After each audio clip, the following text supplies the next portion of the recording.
Troisième manche.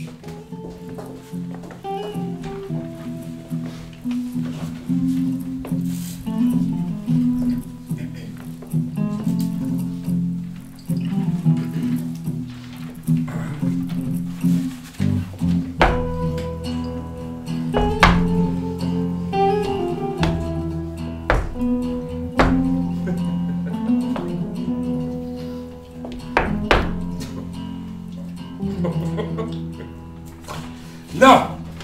On n'a point vu d'âme à manier si dur, ni d'accommodement plus pénible à conclure. En vain, de tous côtés on l'a voulu tourner, hors de son sentiment. On a pu l'entraîner. Non, messieurs!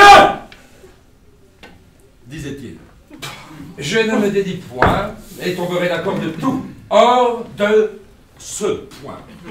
De quoi se pense-t-il? Et que veut-il me dire? Y va-t-il de sa gloire à ne pas bien écrire? Je louerai, si l'on veut, son train et sa défense, son adresse, un cheval, vos armes, là-dedans, mais pour louer, c'est vers, je suis son serviteur.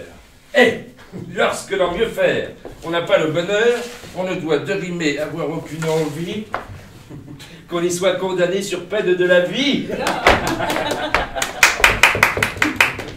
Enfin, toute la grâce et l'accommodement où c'est avec effort plier son sentiment, c'est de dire, croyant adoucir bien son style, monsieur, je suis fâché d'être si difficile, et pour l'amour de vous, je voudrais de bon cœur avoir trouvé tantôt votre son aimé. Et dans une embrassade, on l'aura pour conclure fait vite envelopper toute la procédure. Dans ses façons d'agir, il est fort singulier. Mais j'en fais, je l'avoue, un cas particulier. Et la sincérité dont son âme se pique a quelque chose en soi de noble et d'héroïque. C'est une vertu rare aussi, que d'aujourd'hui. Et je la voudrais voir partout, comme chez lui.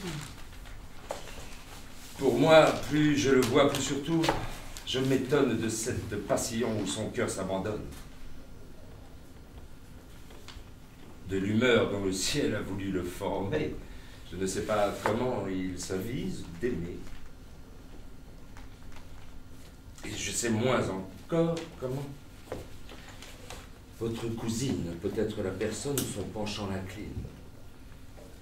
Cela fait assez voir que l'amour dans les cœurs n'est pas toujours produit par un rapport d'humeur. Et toutes ces raisons de douce sympathie dans cet exemple-ci se trouvent démenties. Et croyez-vous qu'on l'aime aux choses qu'on peut voir? C'est un point qu'il n'est pas fort aisé de savoir. Comment pouvoir juger s'il est vrai qu'elle l'aime? Son cœur, de ce qu'il sent, n'est pas bien sûr lui-même. Oh, il aime, quelquefois, sans qu'il le sache bien, et croit aimer aussi parfois qu'il n'en est rien. Je crois que notre ami près de cette cousine trouvera des chagrins plus qu'il ne s'imagine. Et s'il avait mon cœur à dire vérité, il tournerait ses vœux tout d'un autre côté. Et par un choix plus juste, on le verrait, madame, profiter des bontés que lui montre votre âme. Pour moi, je n'en fais point de façon, et je crois qu'on doit sur de tels points être de bonne foi. Je ne m'oppose point à toute sa tendresse, au contraire, mon cœur pour elle s'intéresse, et si c'était qu'à moi la chose pût tenir, moi-même, à ceux qui l'aiment, on me verrait l'unir, mais si, dans un tel choix, comme tout se peut faire, son amour éprouvait quelque destin contraire, s'il fallait que d'un autre on couronnât les feux, je pourrais me résoudre à recevoir ses vœux, et le refus souffert en pareille occurrence ne m'y ferait trouver aucune répugnance. Et moi, de mon côté, je ne m'oppose pas, madame, à ces bontés qu'ont pour lui vos appâts.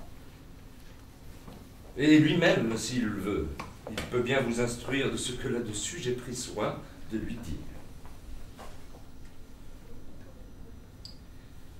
Mais si par un hymen qui les joindrait eux deux, vous étiez hors d'état de recevoir ses vœux, tous les miens tenteraient la faveur éclatante qu'avec tant de bonté votre âme lui présente. Heureux si, quand son cœur s'y pourra dérober, elle pouvait sur moi, madame, retomber. Vous vous divertissez, Philinte. Non, madame. Je vous parle ici du meilleur de mon âme.